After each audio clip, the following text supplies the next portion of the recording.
आप सबों का जीएस भाई सददेव सर चैनल में स्वागत है।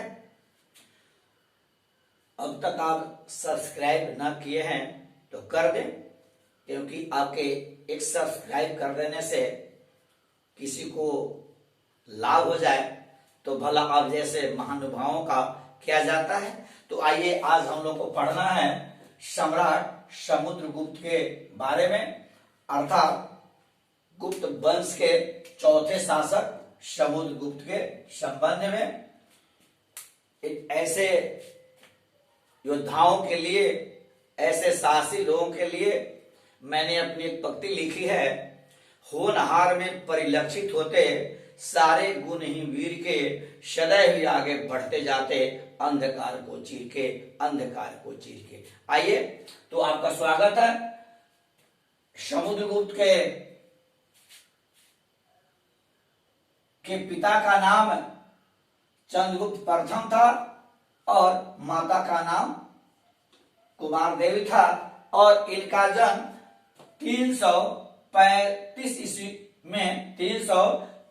ईस्वी में इंद्रप्रस्थ में हुआ था, और इनके शासन की अवधि 355 ईस्वी से 380 ईस्वी मानी जाती है।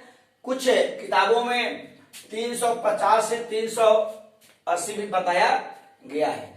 तो जब समुद्रगुप्त जिस समय गद्दी पर बैठा, अर्थात जिस समय गुप्त साम्राज्य की गद्दी पर बैठा, तो उसने सबसे पहले मगध की स्थिति को सुधारने का प्रयास किया। इसलिए गद्दी पर बैठने के बाद सबसे पहले गुप्त साम्राज्य की राजधानी पाटलिपुत्र थी, अर्थात यह कहा जाए मगध की राजधानी पाटलिपुत्र थी। तो सबसे गद्दी पर बैठने के बाद सम्राट अशोक ने सबसे पहले पटना के आसपास के पूंजीपतियों को, अत्याचारियों को और सामंतों को बुरी तरह कुचलने का काम किया।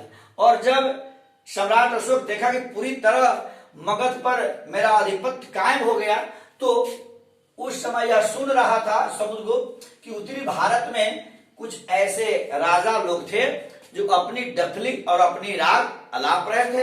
अतः समुद्रगुप्त ने उसे कुचलने का काम किया और उत्तरी भारत के 9 राज्यों को उसने जीतने का काम किया, अर्थात 9 राजाओं को बुरी तरह कुचल देने का काम किया। और आपसे यह भी पूछ सकता है कि जिन उत्तरी भारत के 9 राज्यों को जीता, अर्थात जिन राज्यों के राजाओं को हराया, उसका प्रमाण कहां से मिलता है?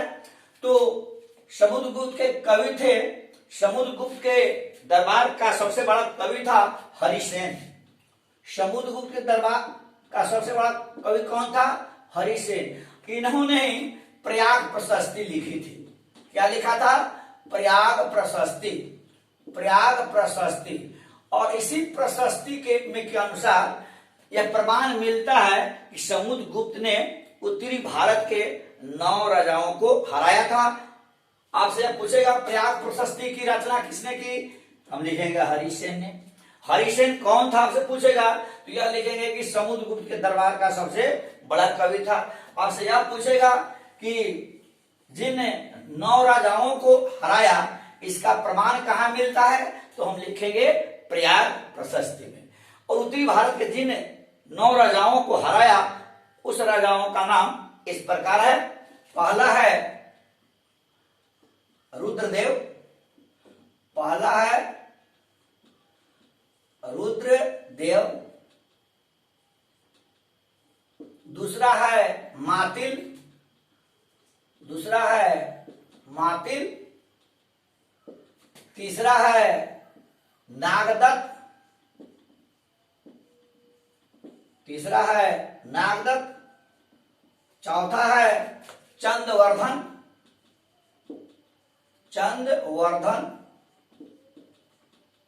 चंद्रवर्धन, 5 है गणपति नाग, 5 है गणपति नाग, 6 है नागसेन, 6 है नागसेन। 7वां है अच्युत, 7वां है अच्युत। ऐसे तो अच्युत का हिंदी में अर्थ होता है महान व्यक्ति जो गिरा हुआ न हो, लेकिन उसने अच्युत राजाओं को भी हराने का काम किया। 8 है नंदी, 8 है नंदी। और 9 है वो बलवर्धन, बलवर्धन। अर्थात प्रयाग प्रशस्ति के आधार पर यह पाया जाता है कि उत्तरी भारत के 9 राजाओं को हराया। वे राजा कौन कौन थे हम समझ गए। इसके बाद आदमी का मन हमेशा आकांक्षाओं से परिपूर्ण होता है। हम जानते हैं जब समुद्रगुप्त ने उत्तरी भारत के 9 राजाओं को पराजित किया, उसके बाद उसका ध्यान दक्षिणी भारत की ओर गया। उत्तरी राजाओं को हराने के 9 राजाओं को हराने के बाद उसका ध्यान दक्षिणी भारत की ओर गया। लेकिन दक्षिण भारत की ओर जब गया तो दक्षिणी भारत के 12 राज्यों को भी जीतने का काम किया। दक्षिणी भारत के 12 राज्यों को जीतने का काम किया, लेकिन जितना उसे परेशानियां उत्तरी भारत के राजाओं को हराने में हुआ, उतनी परेशानियां दक्षिणी भारत के 12 राज्यों को जीतने में नहीं हुआ, क्योंकि दक्षिणी भारत के सभी 12 राज्य जो थे उन लोगों ने आसानी से समुद्रगुप्त की अधीनता स्वीकार कर ली। उसने युद्ध न करने का कारण यह था कि समुद्रगुप्त उतनी परेशानियां नहीं हुई, क्योंकि दक्षिणी भारत के 12 राज्यों ने आसानी से इनकी अधीनता स्वीकार कर ली, हाँ में हाँ मिला दी, अर्थात अनुचर बनकर जीने का उसने आश्वासन दिया। अर्थात एक जब हम यह देखें कि उत्तरी भारत के 9 राज्यों को जीतने प्लस दक्षिण भारत के 12 राज्यों को जीतने के बाद उसका एक विशाल साम्राज्य हो गया। विशाल साम्राज्य होने के बाद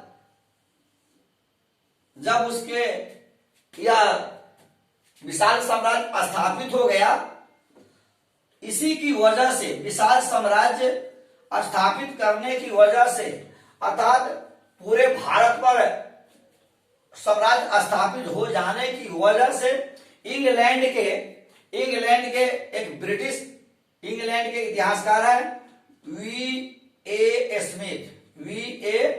स्मिथ। आपसे पूछेगा V.A. स्मिथ ने इनकी सफलताओं को देख करके भारत का नेपोलियन कहा। क्या कहा? भारत का नेपोलियन। किसको कहा? आपसे पूछेगा भारत का नेपोलियन किसे कहा जाता है, तो मुझे आप मूंद कर बतलाना पड़ेगा कि भारत का नेपोलियन समुद्रगुप्त को कहा जाता है। आपसे यह पूछेगा कि भारत का नेपोलियन किसने कहा, तो V.A. स्मिथ ने कहा। किसको कहा, तो समुद्रगुप्त को कहा। और इसके बाद यह एक कुशल शासक एवं प्रशासक के रूप में जाना जाता है। जय हिंद, जय भारत।